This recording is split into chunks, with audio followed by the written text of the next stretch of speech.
I don't know what to say, really. Fucking Roethlisberger, the quarterback, was all fucking hug it, chug it, football all night. I know football. What you did with those boys. You were the right man for the job, coach. You're Hall of Fame in my book. Now, let's analyze what's been working for us. Not a goddamn thing's been working for us. Like this goddamn suit doesn't work for me. And this stinking tie, and this goddamn shirt, it doesn't work for me! I'll tell you why you don't have your $10 million yet. 'Cause right now, you are a paycheck player. You play with your head, not your heart. In your personal life, heart. But when you get on the field, it's all about what you didn't get, who's to blame, who underthrew the pass, who's got the contract you don't, who's not giving you your love. You know what? That is not what inspires people. This is your opportunity For here. you. Playing football at West Canaan may have been the opportunity of your lifetime. But I don't want your life. I'll tell you this, in any fight, it's the guy who's willing to die who's gonna win that itch. And I know if I'm gonna have any life anymore, it's because I'm still willing to fight and die for that itch. Because that's what living is. The 6 inches in front of your face. You know how to play winning hard-nosed football? You play football like a Gennaro played football.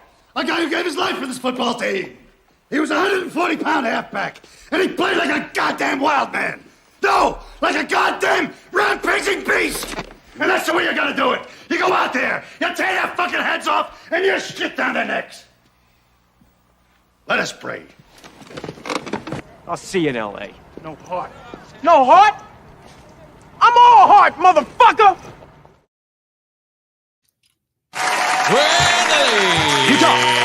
Good to be here, everybody. Thanks for having us. It's a Palazzo podcast, 2 L's, 2 Z's. I just gave you the button. There it is one more time. Remember, the Patreon starts at $3. Discord's free. It's all in the description. Everything you need to know is in the description. You know how YouTube works. You've been here before. It's not your first day at the office, so we're going to skip everything else that you need to know. It's me, Michael Govier, and Mike Virginia. It's Mike VA, first underscore, though. Don't forget the underscore. I wonder if you type in Mike VA, if it'll show up. I don't know. Can't forget the underscore, though. It's the most important part. It really is. In the end, we're all just an underscore in life. It's great to be back on a Tuesday. We were off Sunday. I was out of town. Mike was out of town. Mike had a great golf weekend. True or false? True. Had a really, really good time. If my buddies are listening or watching right now, they'll tell you that as well. So we had a blast. It was up in Ocean City, Maryland / Delaware area. So weather could have been a little bit better, but hey, day on the golf course beats a day at work. So That's putting it mildly. Yeah, that's for sure. I had a great time up north in northern Michigan. It was a great weekend. It was cold as fuck. I think it was 31 degrees when we left on Sunday morning. Yeah, I love it, though. I love cold weather. So that's just me because I'm thicker and huskier.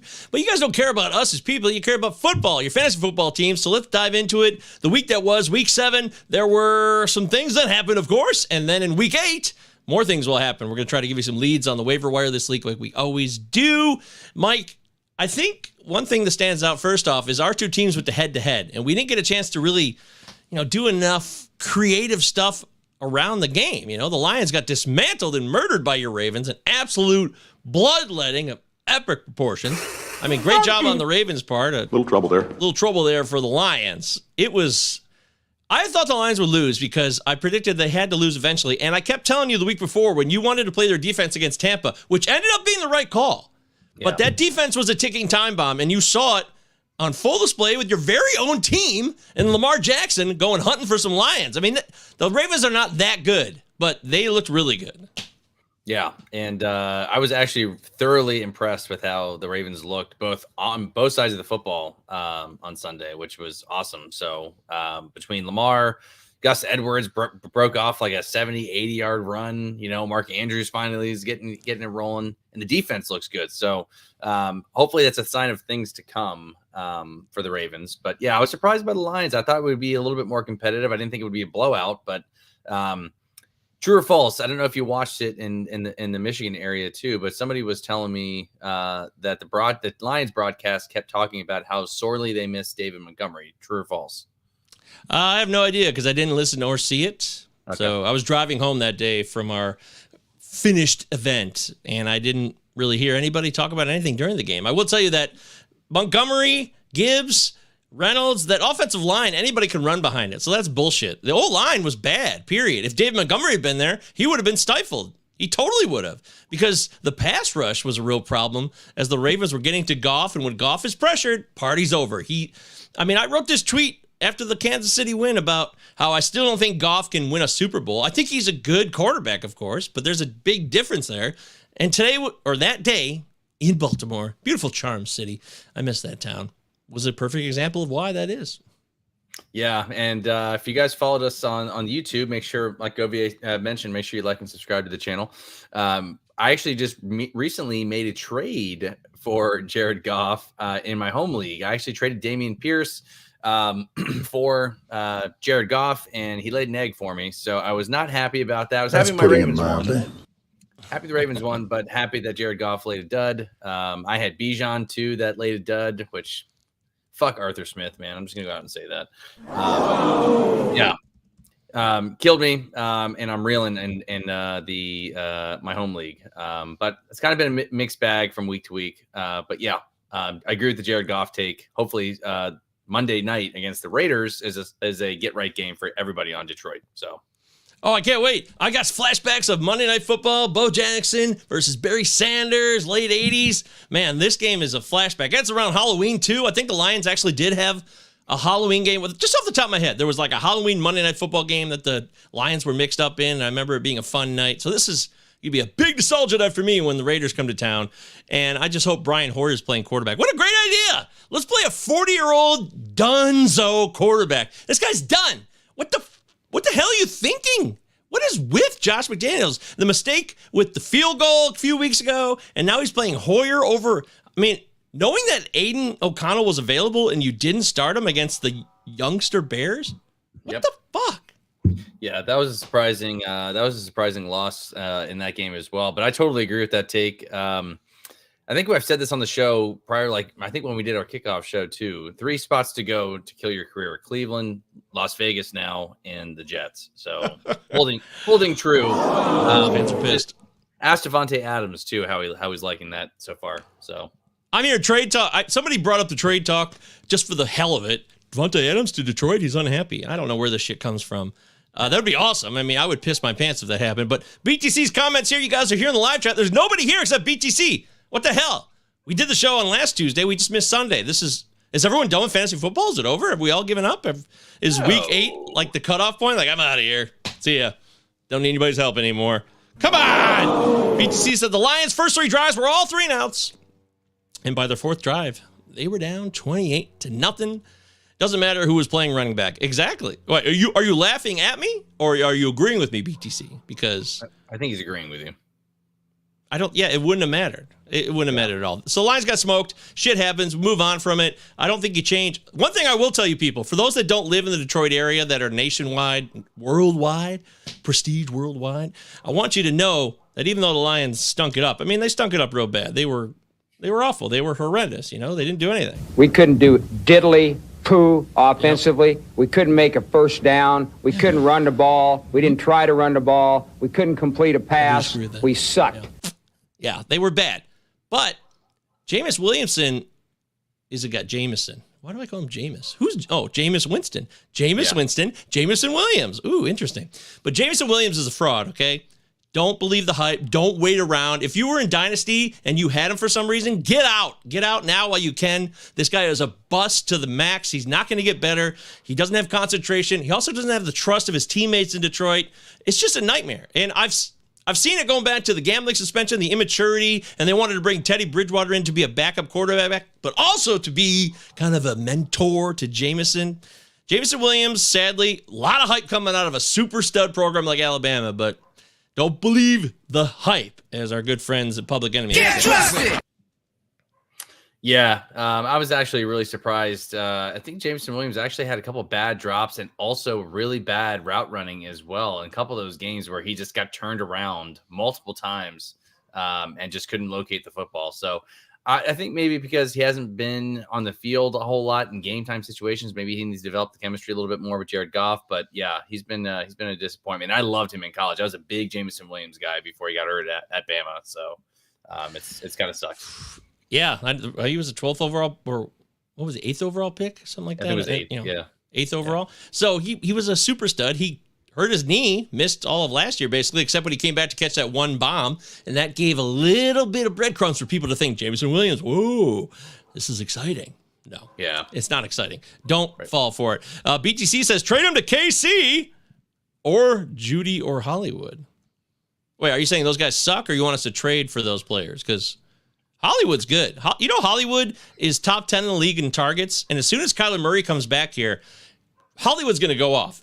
Cardinals will still stink, and Kyler will do Kyler things. But I love Hollywood Brown as a guy I want to acquire because he's just kind of ignored because Josh Dobbs is a quarterback and people don't like Arizona. Yeah. Well, BTC says move him to KC, any of them. Yeah. I don't really know if KC, that's not really the KC way, right? Like they're winning with Rashee Rice, who, by the way, you should be adding on waivers if he's available. Travis Kelce, the running backs. There's a lot of good talent in there. MVS is still their deep threat. So I do think they make a move. I don't know if it's going to be for any of those guys. Maybe a little bit too rich for their blood, but we'll see. Oh, wow. Why am I blurry? Hey, ooh. It's you guys will look at me like you don't have glasses on. That's weird. Whoa.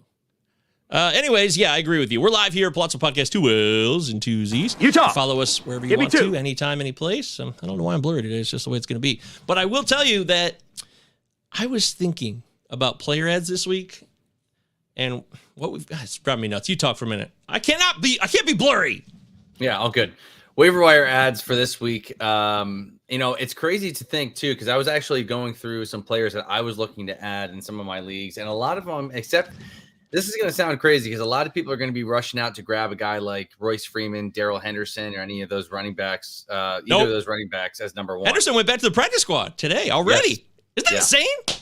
It is. I do think he probably gets elevated, maybe Royce Freeman, and maybe they try Myles Gaskin. Who knows? But at the same time, too, let's just say he doesn't get sent back down to the practice squad.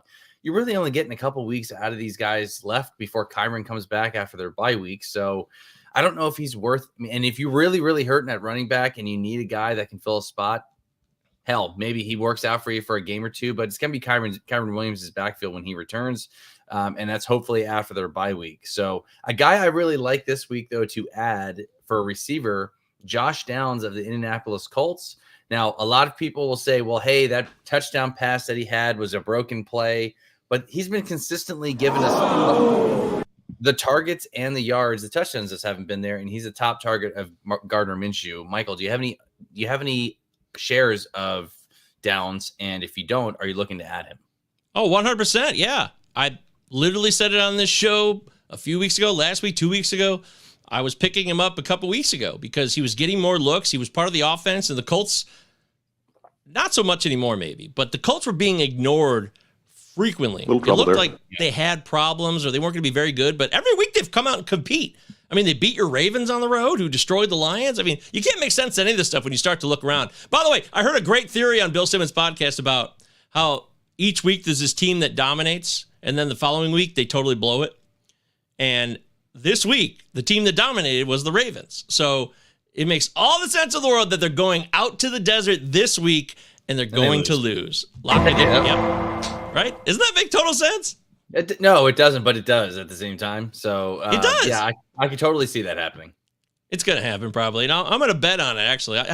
You can't trust anybody. The 49ers lost 2 in a row. Purdy's up and down. So if you see a team like the Colts play consistent ball, even when they lose, they're in the mix. Like the Colts have been pretty good this year throughout.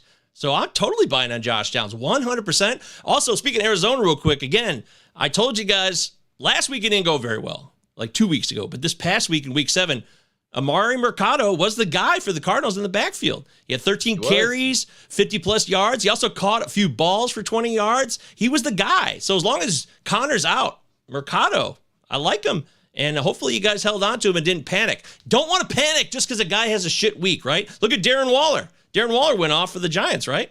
Yep, that was a bad loss. There were a lot of bad losses in football in Week 7 between the Patriots beating the Bills, the Giants beating the Commanders with Tyrod Taylor as the quarterback. But these teams can't lose forever, just like the Lions couldn't win forever, right? If you start thinking about it like that from a betting perspective, you'll start to be like, okay, well, this team has to win at some point. It's just going to make sense, right? Yeah, I mean, at the same time, too, and I always make this argument, like, no matter what, any given Sunday, we were talking about on our golf trip about the Vikings and 49ers. I said the 49ers were going to kill Minnesota with or without Christian McCaffrey, if he was going to play or not. That didn't go over well. But any given Sunday, the Jets are beating the Eagles. Dude. The Giants are beating the Commanders with a backup quarterback. Their offensive line sucks. I mean, there's just so much shit that you just can't predict in the NFL. So, well, here's something you need to know. First off, more gloating because I know what I'm doing. I picked up Tyrod Taylor in a few leagues because, especially Superflex leagues, he was available and it was worth it. He wasn't amazing, but he's solid. He was serviceable. But this week, there's no buys. So it's important that we note there are no buys this week. Week 8, all of a sudden, we're back to a full schedule, which we had 6 teams off the previous week. I don't know what the hell's going on. Sometimes there's 2 Monday night games, then there's 1, then there's 2 again. This schedule is wonky. I don't care. It's great that there's no buys. We got a full schedule, so you don't have to stream anybody or worry about filling holes. And when you see me and Mike's rankings, which for just as little as $3. By the way, shout out to Johnny B, who recently signed up to our Patreon. We want to thank you, Johnny, for being a part of what we're doing over there. That was real nice. Shout out to you. Way to go, brother. Just $3. He gets access to our rankings, and we're all going to be out tomorrow, so we'll have our rankings fully updated. I'll probably finish mine tonight. Mike will have his tomorrow, and you can see that you don't need to stream for buys. You just got to play the best players you got on your roster. Yep. Absolutely. And how about all these guys that are just coming out of nowhere? Like if you told me week 1, 2, that guys like Deontay Foreman, Pierre Strong's getting some looks. Kareem Hunt now is going to be the starter over Jerome Ford because Ford's going to miss some time. Darrell Henderson's back in the mix. Josh Downs. I mean, hell, fantasy football is a fickle bitch. Just like you always say, Mike. That's right. Yep. That's your new thing. Yep. It's fickle as hell. And we should have known that this was coming, though. Foreman has a great run in Tennessee, has a nice run last year in Carolina. Suddenly he's a DNP, healthy scratch, doesn't qualify to be a running back in Chicago backfield. Then he has 3 touchdowns this week, 1 receiving, 2. So this dude can ball. That's putting it mildly. Obviously not a secret. And the question is, why do people keep trying to push Rashawn Johnson? People keep trying to push him on me like, dude, Rashawn Johnson. Forget about that. Darrington Evans, who I also told you guys about last week, he had 14. I know it was a blowout game. The Raiders kind of totally shit the bed in Chicago, but Evans and Foreman both got healthy dose, and they're the clear 1-2 right now with Herbert out and Rashawn Johnson having concussion issues. Yeah, and it's clear it's going to be between these 2 guys. I love Deontay Foreman moving forward. Again, we saw this in Carolina. This is not a fluke, people. So if he's somehow floating around in your waiver wire, he's the number 1 waiver ad for me this week. And I'm going to be honest, even when Khalil Herbert comes back, I think Foreman still has a role in this offense. And I've said it since day 1. Khalil Herbert was a big draft day fade for me, not because he's hurt. Obviously, that sucks. But the dude can't block, and he's not a physical runner. The Bears are going to lean on Foreman. Khalil Herbert was fully involved. That's bullshit, block. Mike. That's bullshit. Not bullshit. I mean, he got screwed. He had a good game finally where they had a script where they could actually run the ball, and then he got hurt. That's bogus. The guy got hosed. Yep. He might not be able to block, but he got hosed. Yeah, I agree with that. I mean, he's a talented player, but I just think Chicago is going to want to rely on both those guys, keep both their legs fresh. It's clear that they need both those guys to open up things in the offense for Justin Fields, take some pressure off him as well. Foreman's not a slouch. They're going to keep him active. So we'll see how it shakes out when Herbert comes back. He is not a slouch. I would concur with what you said. Let's take a real quick look at who led the league in targets just past week only. Standard issue names. Amon-Ra, of course, the legend himself. Second in targets last week with 15, tied with Tyreek Hill and A.J. Brown, who are both badass on Sunday night. Chris Olave, my guy, could be in some hot water here now. Looks like we're looking at was it a Dewey officially, or it was a driving drunk offense? Do we know officially? I don't. I saw briefly. I didn't get a chance to watch the clip, but apparently there's video now of him getting arrested. So, yeah. Floating around. Yeah, he was arrested for reckless operation of a motor vehicle, which to me is basically he was driving like an asshole, but I guess it hasn't been proven that he was drunk yet. So he was just, you could still drive like a prick and get busted for that. So. Yep. He's a Buckeye. I should have known better. Why would I ever trust a Buckeye? I'm an idiot. It sounds like I got a lot to stand on right now. Everyone's pissed at Harbaugh. All right, so Olave, you got to keep an eye on that. If the league comes down on him, that's a total buzzkill for Olave, but it's great news for Rashid Shaheed, even though Mike knows he's kind of Mike said he's a boomer bust kind of player, right? But if he gets more reps, maybe there'll be more chances for him to catch some more balls. And, of course, Michael Thomas, who did score a touchdown in Thursday Night Football against the Jags. That's even more valuable. Other leaders, another Saint, the running back, Alvin Kamara. I thought Alvin Kamara was basically done, Mike, and he's not. He's very much still alive. He's become a focal point of their offense. Derek Carr's been so terrible that they really need him, and Derek Carr has leaned on Kamara. So that's putting it mildly. Great job, Kamara. I was wrong about you, so I have to say I was incorrect. Yeah, and we got to start putting him in the elite tier of running backs just because of how good he's been out of the backfield catching balls and how inefficient Derek Carr has been as well. He's a safety blanket. He's going to catch plenty of passes. I mean, again, plays in a weak division. He gets to face the Panthers twice. So I like Alvin Kamara as a top 10 back rest of season, especially in PPR formats, if he can stay healthy. I do think Kendre Miller needs to be owned, though, if you are a Kamara owner, as a handcuff. Usually I'm not a handcuff owner guy, but again, I like him if you have Alvin Kamara. I think he's the clear backup there. So he did a great job. The problem there with Miller, though, is Jamal Williams, who could be back here, right? He might, let's see. So he was on a pitch count when he came back for week 7. He was there, 5 carries, right? He came back. So Kendre Miller's screwed now because Kendre Miller also hurt himself, right? He got some type of injury there. What was it exactly? He's in trouble now because I was just dumping him down my rankings while I was doing them today while I'm trying to be counseling people in between trying to I got to move this guy up. I got to move that guy out. Yeah, Kendre Miller has a shoulder issue that caused him to leave the game. So Kendre Miller's He's going to be an afterthought for me now, but I see it clearly being Jamal Williams being the number 2 back behind Kamara. Yeah. He's healthy. He played a little bit. He'll only get more carries. So that's a good spelling opportunity for Kamara. Clearly the handcuff, in my opinion. But, the other thing is, too, that Christian Watson of Green Bay, he got hurt on, the last drive. The Packers lost to the Broncos. It's so stupid. I bet 50. I tried to follow what we talked about, Mike. Just bet straight bets. So I'm like, the Broncos suck. And the Packers are coming off a bye week. They're ready to go. I know it's in Denver, but the Packers are getting 1.5 points. I'm taking the Packers. I just put one bet on them. And, of course, so I'm pissed about that. But Christian Watson could be out now. So that's good news for maybe picking up Jaden Reed or even, what's his face, the other guy, Wicks. Yep, Romeo Dobbs obviously gets a bump. If he's not owned in your league, I would be looking to add him. Musgrave got hurt too, the tight end. I don't know if he's going to be available this week. Yeah. The Packers have been one of the bigger disappointments in football this year. I know they got a somewhat rookie quarterback in Jordan Love, but God bless, man. Ready for this?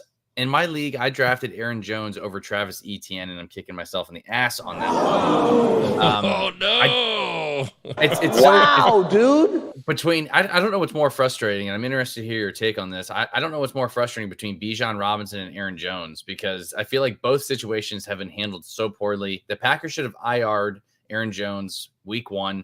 That whole hamstring bite, I could have gone back in. I could play next week. Matt LaFleur is a fraud. He's not a good coach. He doesn't know what the hell he's doing. They were so badly. If you guys were here when Michael jumped off, not this past Sunday, but the one before, we talked about this on the Sunday show. They so badly want A.J. Dillon to be a thing, and I don't know why. I know A.J. Dillon or Aaron Jones is coming back from a hamstring issue, but at the same time, too, what the hell are we doing here? He's clearly your best player. Use him. If he's practicing, and I know maybe he was on a snap count or whatever, makes see he got out of this. You're losing games because you're not playing him, though. So push has to come to shove at some point. If he's playing, you got to play your best player. Get the hell A.J. Dillon out of here. He's a plotter. He's slow. It's frustrating as hell. So there it is. Wow, dude. A.J. Dillon got 15 carries, 61 yards. Had 2 catches for 34 yards against the Broncos.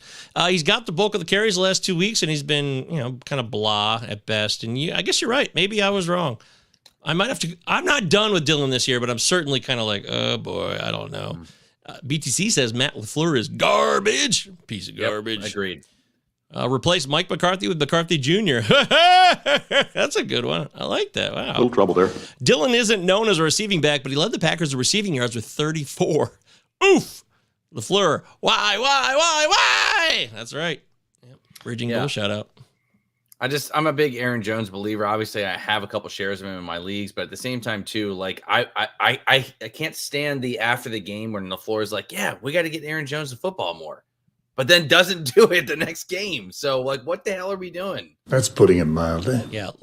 Let's take a look real quick, just so you guys have a clue here, because Christian Watson's, I'm sure he's not going to play this week. I'm pretty confident of it. And Luke Musgrave, the tight end, was seen in a walking boot after the game, so that's not great. So, who can benefit? Because the Packers are playing this week. They're coming home to Lambeau to take on the Vikings, who just beat the 49ers. So that'll be interesting. But from a wide receiver perspective, obviously Dobbs, like Mike said, I said Jaden Reed, and then Dontavian Wicks. They're going to get bumps here. They're going to be the top three. Even Samori Toure will get a bump. And then if Musgrave can't go, I mean, I don't know. I guess Tucker Kraft or Josiah DeGuara get a look here, but it looks kind of bleak, you know. Losing Watson and Musgrave, those are two of their best weapons, and you have to hope that they could run the ball. But the Vikings have been pretty damn good as a run defense this year. The Vikings defense, not as bad as last year. We need to get that out of our heads. Their defense has improved a bit this year. It's actually helped them win some games this year that they should have lost, and they're on the brink of being back to 500 now. Yeah, absolutely. That what a great win for Minnesota. A much needed win at that too, just to instill some life into that offense. Cam Akers got a bump in some carries, which was great. I think he out-carried Madison completely. Yeah, I don't know if that had to do. I don't know if you watched any of the game. He did get lit up on one play over the middle, where he went out for a little bit. So I don't know if it had something to do with that. But Akers looked pretty good, especially as a receiver in that game. So I think they're going to be. And Madison also hasn't been that great. So I think they'll rely a little bit on both of those guys moving forward, especially with JJ out. But how good did Jordan Addison looked against the 49ers? Man, he looked phenomenal. Funky. The guy is the man. I thought that KJ Osborne would kind of step up this year, but they drafted Addison in the first round, and they did it for a reason. The guy was a Blitnikoff winner at Pittsburgh. He's a badass with USC. Jordan Addison's the man. Also, I want to thank Jordan Addison personally, because I've changed my ways here, and I think I might have found something, Mike. On Sunday night, I bet on the first touchdown score on these primetime games, and I nailed Dallas Goedert 15-1. Then I came back on, how about that? I came back on, thank you. I came back on Monday night, and I'm like, there's no way this is going to happen again. So I reduced my bet, but I had Jordan Addison 17-1. So, Jordan, thank you. It was really nice to get a few wins here. It's been a tough year betting-wise. But Jordan Addison had scored like their first touchdown in 3 out of 3 of their games this year, so it just made sense. It was worth a look, and he had 2 touchdowns last night. He looked like a badass. And if you look at the running back situation here, as far as the snaps for Minnesota, Madison's still at 53% of them. Cam Akers on 39. You're a boy. Shout out to Mike. Ty Chandler, 4%. Hey, that's exciting, right? No.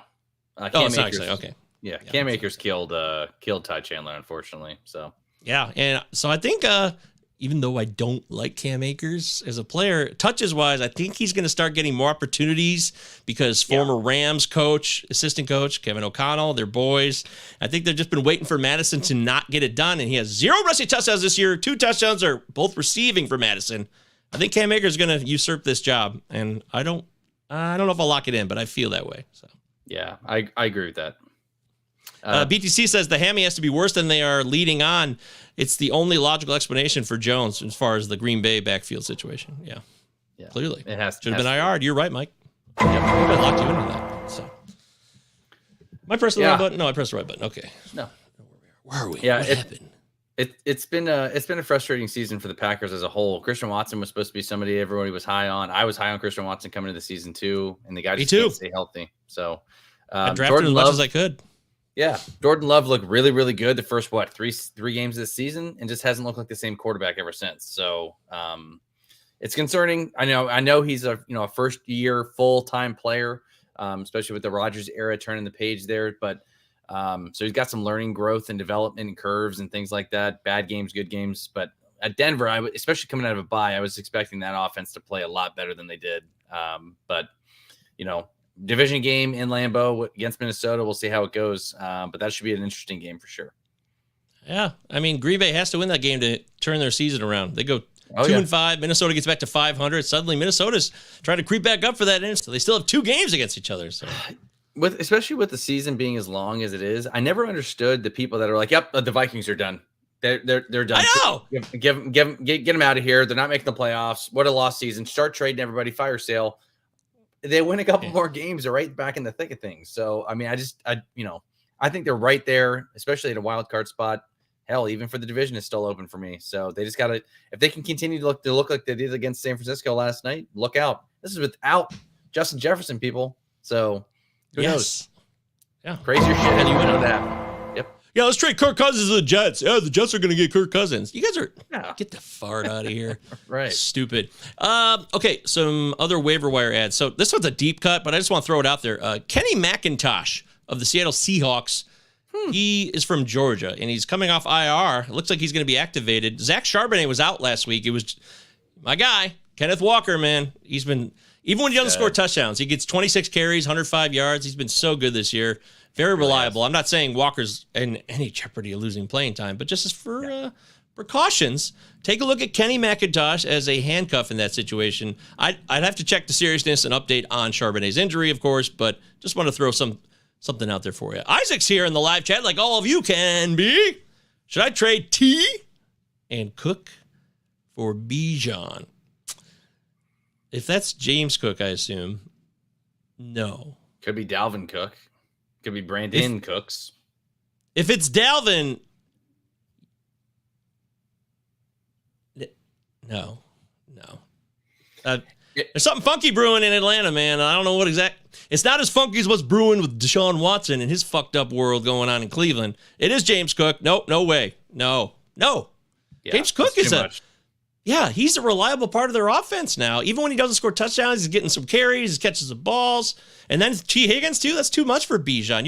If you're shooting, the assumption here, Mike, for me is that Bijan as a running back, as a rookie, he's not going to dominate down the stretch. He's going to get tired. I mean, they've never played this much in his career before. I can't see him catching fire and being a dominant playoff closer this year. I don't see it. No, I agree with you. And there's something going on there in Atlanta too. I don't understand why. I mean, there's probably something bigger than I can't fathom. But it's weird. There's an investigation brewing.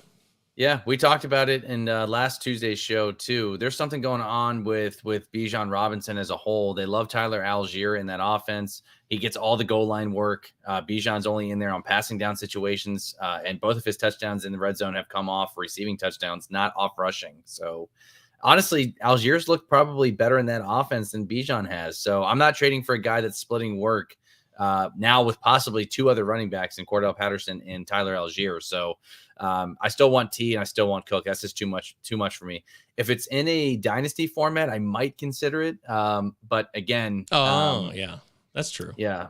But I still like T and Cook, and I'd probably need another player along with Bijan to even consider this trade. So I'm all about buy low. I get it. But Bijan, too much hype. And I got to stick to what I said preseason. And there's been a couple moments here.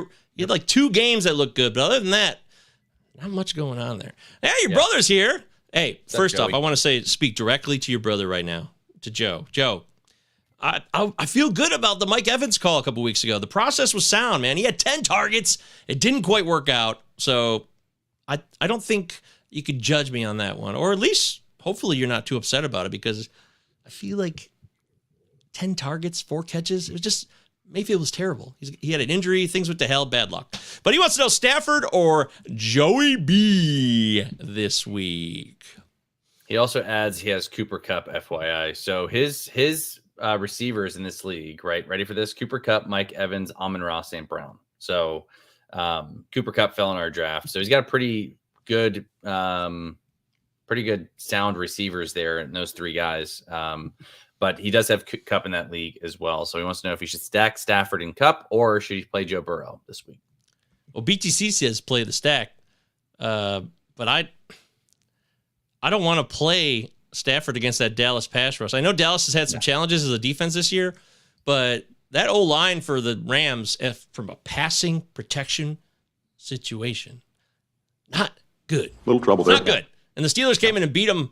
Yeah, I know that their kicker, Mar, he blew an extra point. I think he missed 2 longer field goals. But in the end... Oh, they did cut him. Okay, so he's gone. I know the weapons are fun, and Stafford loves to lock in. Is he going to lock in on Kupp this week? Is he going to lock in on Puka this week? The master of the lock-in, he's 36 years old, and he's still he locked in on Calvin Johnson forever until Calvin retired here in Detroit. Stafford just loves locking in. So you can flip a coin, and maybe one of those receivers will, get a payday, but I don't like it. But at the same time, Joey B in San Francisco, man. I know, and he's healthy. Joe's a tough dude. If that O-line could protect better than Stafford's, this is real tough. I'm torn. I don't have a clear answer. I'm going Joey Burrow here just simply because of how San Francisco. I know it's in San Francisco, but especially they made Jordan Addison, they made KJ Osborne, TJ Hawkinson. Their defense, their secondary did not look good on Monday night. Yes. Joe Burrow's coming off of a bye week, right? Healthy T. Higgins, a healthy Jamar Chase. And he's going to be healthy himself. I just like Joe Burrow better in that spot. I know the stack between Cooper Kupp and Matt Stafford is good, but I agree with you with that whole defensive front of Dallas coming off a bye, playing in Dallas. No, thank you. Give me Joe Burrow this week for sure. Funky. All right. You're locked in too. That's it. No going back now. BTC says Joey B going against the Niners with the poop O-line too. That's fair, BTC. You're right. I think Cincinnati's O-line, even though it's not a top 10 O-line, I think it's a little better than the Rams, which may not be saying much because the Rams are having real struggles right now from a pass pro perspective. Ooh, maybe that should be a title of a show. Pass pro perspectives. Tonight, a very special pass pro perspectives.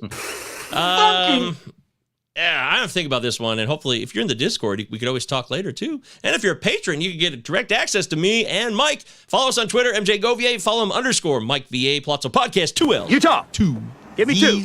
We just announced from our baseball side, we're going to be doing a live show at First Pitch Arizona, which is starting in 9 days. Yes, it's very exciting. We're going to be there with TBS Fantasy Today, all the stalwarts, the FDN pod, pitcher list. So it's going to be a really exciting night. We're doing Saturday night, prime time at 9 o'clock local time, which is like midnight my time. So that's my prime time. I'll be in the zone then. We're going to miss Mike. Mike won't be there because Mike's going to be back staying behind this year, but next year, Mike. For sure. Yep. You'll be there.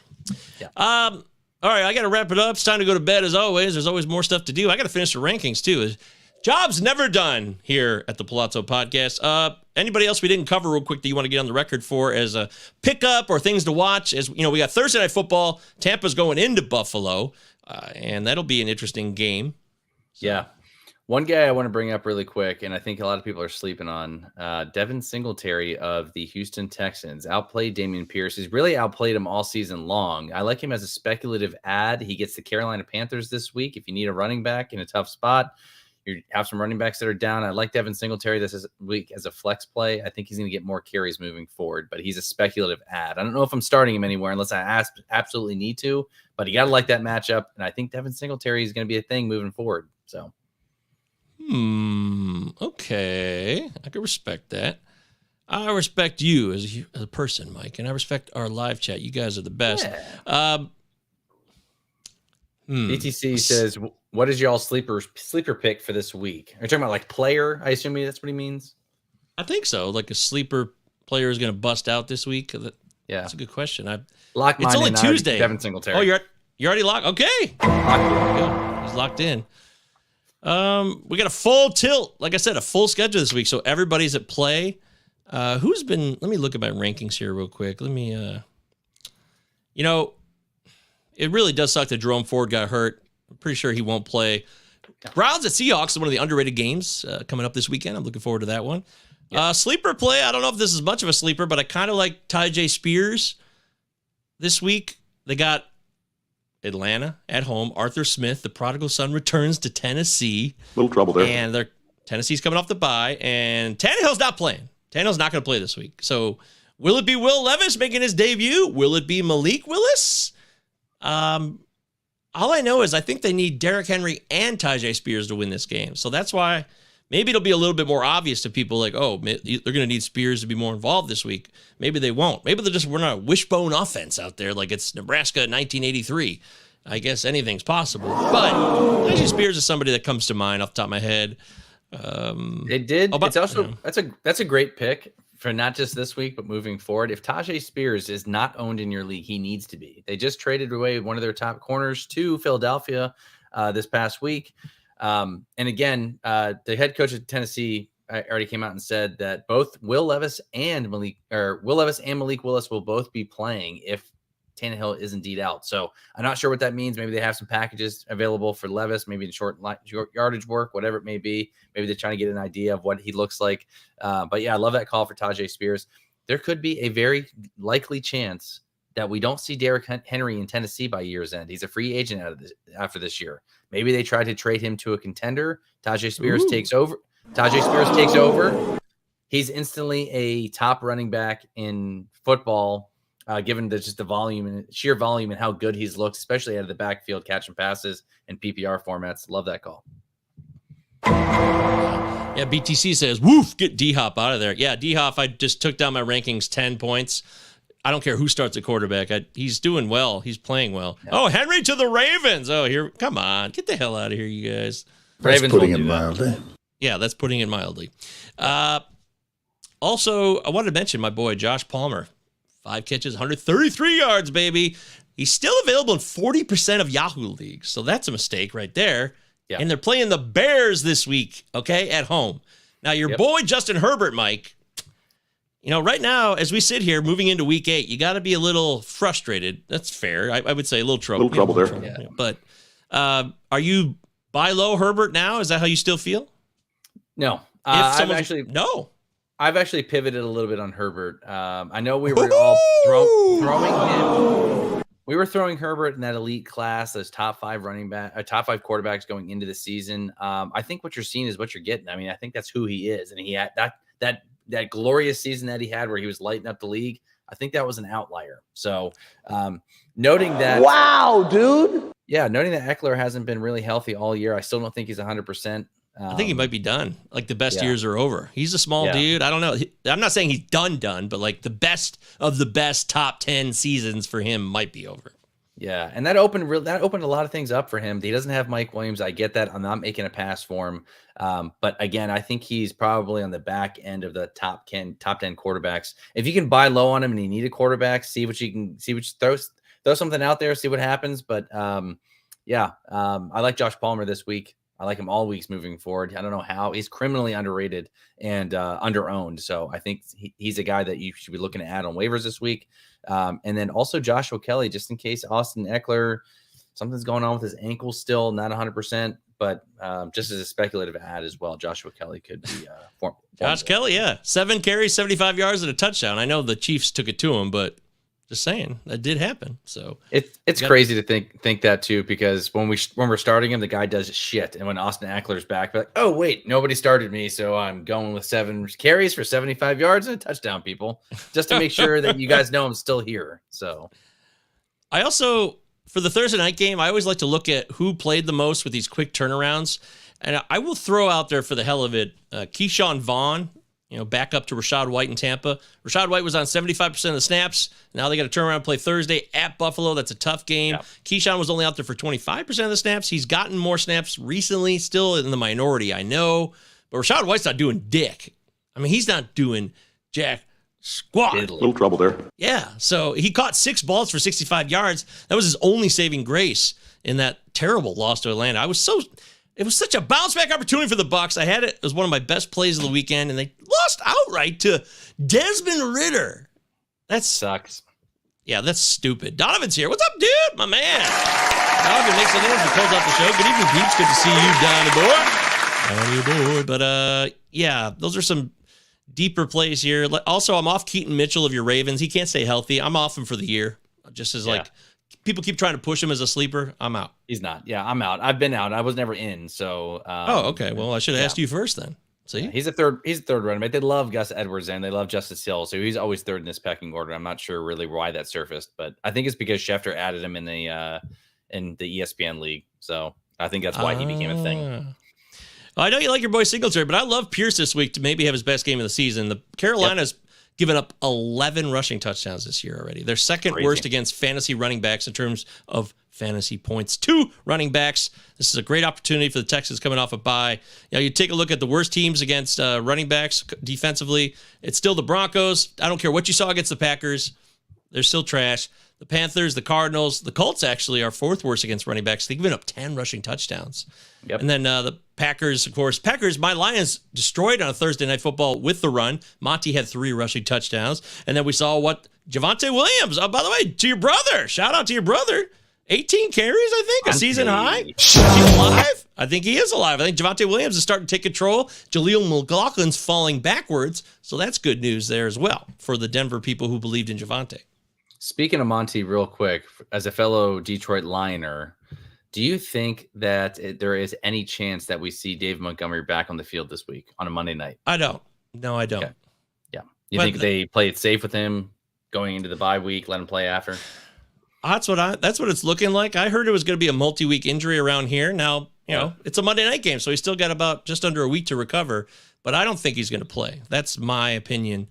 Then again, I'm just some doofus on the internet, so... The only reason I ask is because they did say that about his quad injury. I know the quad and his ribs are obviously different areas of the body, right? And the injury could be a little bit less or worse, who knows? But they did call his quad injury a multi-week absence, and he only missed 1 game. So who knows? But yeah, BTC says Lions a survivor lock this week. Yeah, I don't know. Like it. It feels like it. It does. Monday night, the Raiders on the road.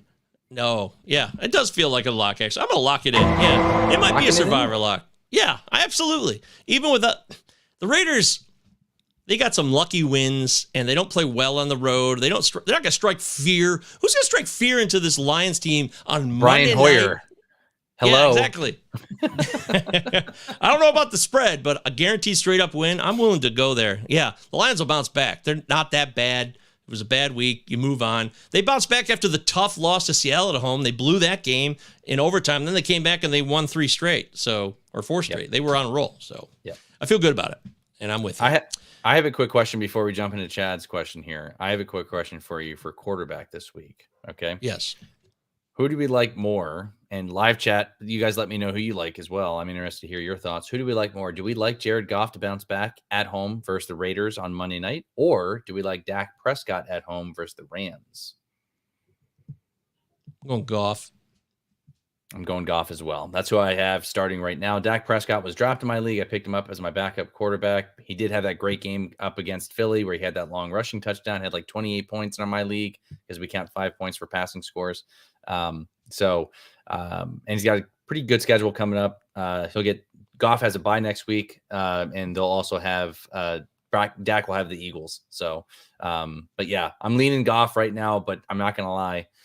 Sunday's game against the Ravens scared me a little bit, but the Raiders are not the Ravens and they're at home. So I like him to bounce back. Hey lads, miss you both. Been battling family drama, but I got a dynasty question for you, Chad. Hey, hang in there, brother. Do your best. Don't overextend yourself. Would you rather trade Eckler and Tyrod for Jaleel, Malik, and a first, or Eckler for a first and second? So what I read, let's try the first one. Okay. Eckler and Tyrod Taylor, an old man, 2 older men, for Jaleel McLaughlin and Malik Willis, who are younger, and you get a first-round pick, I think. Or would you rather do Eckler for a first and second? For me, this is a slam dunk for me. I'm trading Eckler for a first and second. I don't have any. I like Jaleel McLaughlin, but as long as Javonte Williams is there, I don't ever think he's going to surpass and be nothing more than a backup. Noting that Javonte has some injury history. Malik Willis, they did draft. Brain fart. Two out of Kentucky. Yeah. What's his name? Will Levis. You never remember Will Levis. You have a lot of disrespect for Will Levis, don't you? I love Will Levis, man. I loved him at Kentucky. They did draft him. I'd rather have the first and the second round pick, honestly. That's just me. I don't know. And again, I have no interest in Malik Willis, so I'd rather have the first and second. Some tells me that, like, I don't know. I'm not willing to give up on Malik Willis just yet. It may sound like a minority opinion, which it probably is, but I don't know. You know, he was a part of that team that lost that tough Sunday nighter last year at Kansas City, 2017. And if he gets a little bit more experience, gets a chance here. I know they drafted Will Levis, so you would stand to reason to think that, they clearly think Willis is shit. What if they want them both just to compete, though? Maybe that's what they wanted. I'm not done yet. I would do the McLaughlin Willis in a first. I would, because McLaughlin's interesting. If he can catch on somewhere and maybe get some more carries elsewhere, I do like him a little bit. So, and you still get a first round pick. Yeah, but here's the thing too with that side is really the only person you're really going to be playing here is Jaleel McLaughlin, and he's not even seeing a full complement of snaps because Javonte, Samaje Perine, Malik Willis. Again, we don't know the total extent of the injury with Ryan Tannehill. He's probably gone after this season, anyways. Maybe they move on from him. But they're not a really pass-heavy offense to begin with anyways. So I think the second-round pick that you can get is going to be a lot more valuable in dynasty formats than Jaleel McLaughlin and Malik Willis moving forward. So, but it depends on who's available in the second round too, Chad, and who you can get at that spot. So. Well, there it is, folks. I want to thank you for joining us. I got more work to do. There's always more to learn about the week to come, so stay tuned with us here. We'll drop some more vids during the week. You catch Mike's trade video, where he talked about the Golfer Pierce deal, which I thought was a fine selection on his part.